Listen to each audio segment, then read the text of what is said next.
ఈనాటి మన విశ్లేషణకు స్వాగతం. భార్యాభర్తల మధ్య లేదా పార్ట్నర్స్ మధ్య ఎప్పుడైనా అసలు వీళ్ళకి నా మాటే ఎందుకు అర్థం కాదు అనిపించిందా?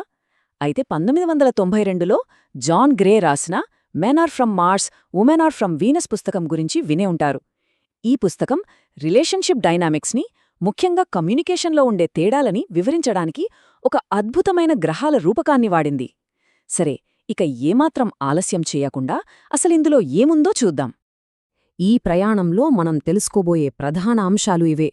ముందుగా మార్స్ మరియు వీనస్ కాన్సెప్ట్ పరిచయం, ఆ తర్వాత కమ్యూనికేషన్లో ఉండే ముఖ్యమైన తేడాలు, ఒత్తిడిని ఎదుర్కొనే కేవ్ అండ్ వేవ్ పద్ధతులు, ఇద్దరి ప్రాథమిక భావోద్వేగ అవసరాలు మరియు చివరగా ఈ పుస్తకంపై ఉన్న వాస్తవ విమర్శలు. ముందుకు వెళ్దామా?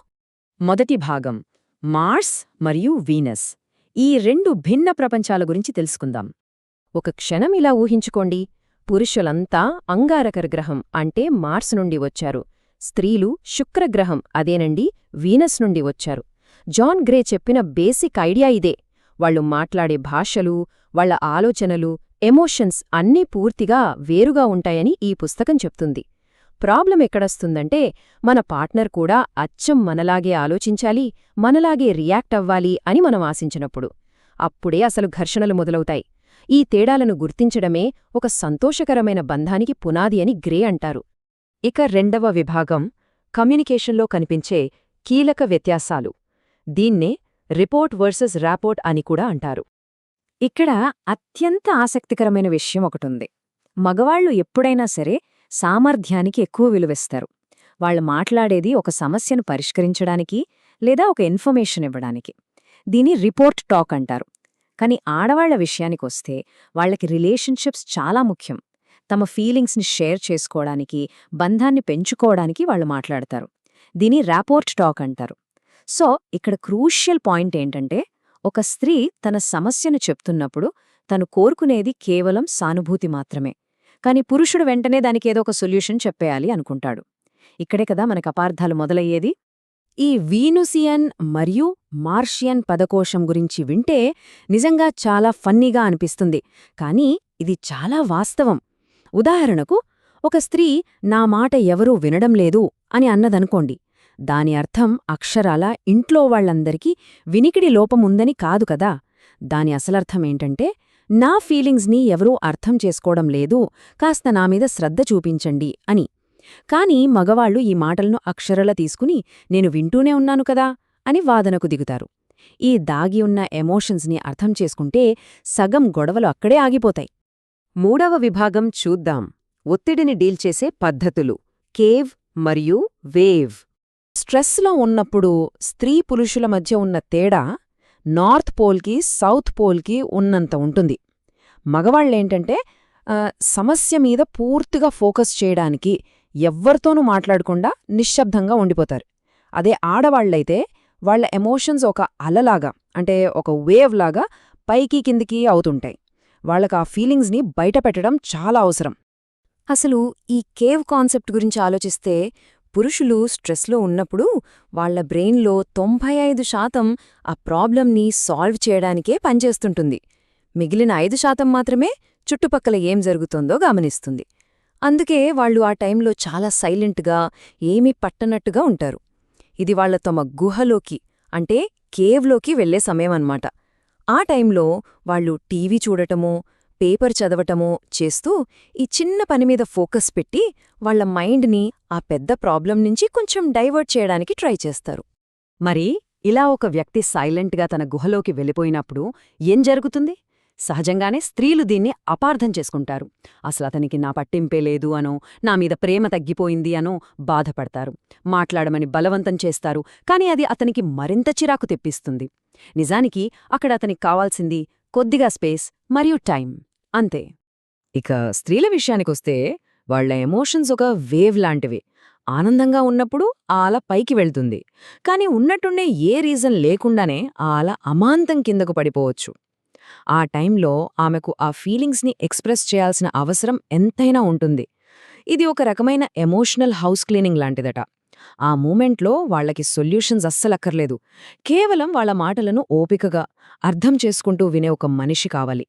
ఇక 4వ విభాగం, ప్రాథమిక భావోద్వేగ అవసరాలు అంటే ప్రైమరీ ఎమోషనల్ నీడ్స్.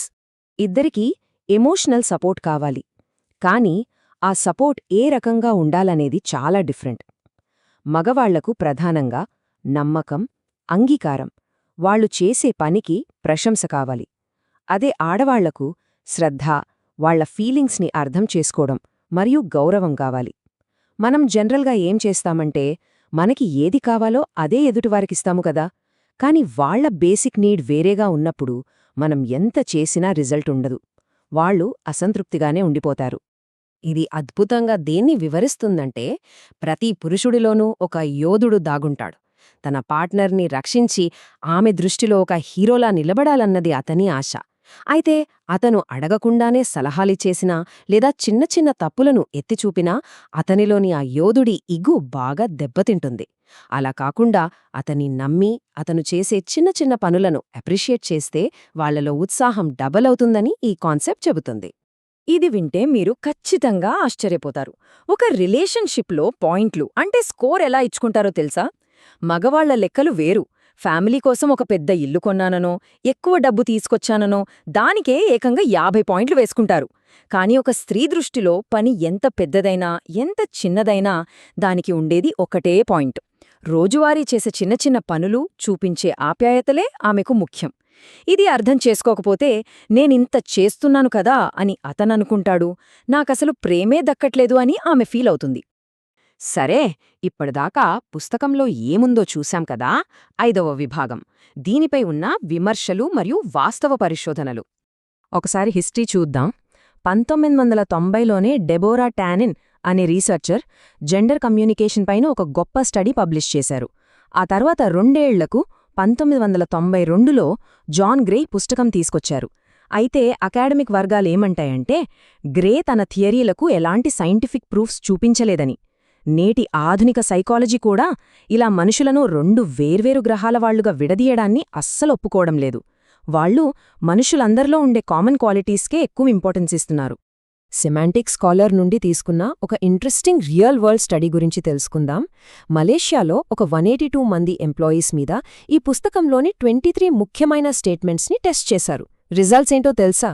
కేవలం 8 వాక్యాలు మాత్రమే నిజమని తేలాయి. 10 వాక్యాలకు అసలు ఎలాంటి ఎవిడెన్స్ దొరకలేదు.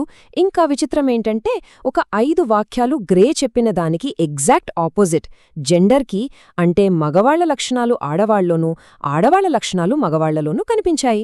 దీనిపై ఉన్న మెయిన్ క్రిటిసిజం ఏంటంటే ఈ పుస్తకం జనాల్ని ఒక మూస పద్ధతిలో అంటే ఒక స్టీరియోటైప్లో బంధిస్తుందని. మనం కమ్యూనికేట్ చేసే పద్ధతులు అనేవి పుట్టుకతో ఏమీ రావు, అవన్నీ మన సమాజం నేర్పించినవే అని సైంటిస్టులు గట్టిగా వాదిస్తున్నారు. ఆడవాళ్లకి మగవాళ్లకి మధ్య ఉన్న తేడాల కంటే వాళ్ళిద్దరి మధ్య ఉండే పోలికలే చాలా ఎక్కువ అని ఎన్నో మోడర్న్ స్టడీస్ చాలా క్లియర్గా చెప్తున్నాయి. సో ఫైనల్గా ఒక ఆలోచించాల్సిన ప్రశ్న, నిజంగానే స్త్రీ పురుషులు జాన్ గ్రే చెప్పినట్టు 2 వేర్వేరు గ్రహాలకు చెందినంట భిన్నమైన వ్యక్తులా, లేదా ఇదంతా మన సొసైటీ, మన పెంపకం సృష్టించిన పద్ధతులేనా? ఏదేమైనా సరే మన పార్ట్నర్ మనకంటే డిఫరెంట్గా ఆలోచించొచ్చు అని యాక్సెప్ట్ చేయడం, వాళ్ళ ఇమోషన్స్కి రెస్పెక్ట్ ఇవ్వడం అనేది ఖచ్చితంగా మన బంధాన్ని మరింత బలంగా మారుస్తుందనడంలో డౌట్ లేదు. ఈనాటి మన విశ్లేషణను ఇంత ఆసక్తిగా విన్నందుకు అందరికీ ధన్యవాదాలు.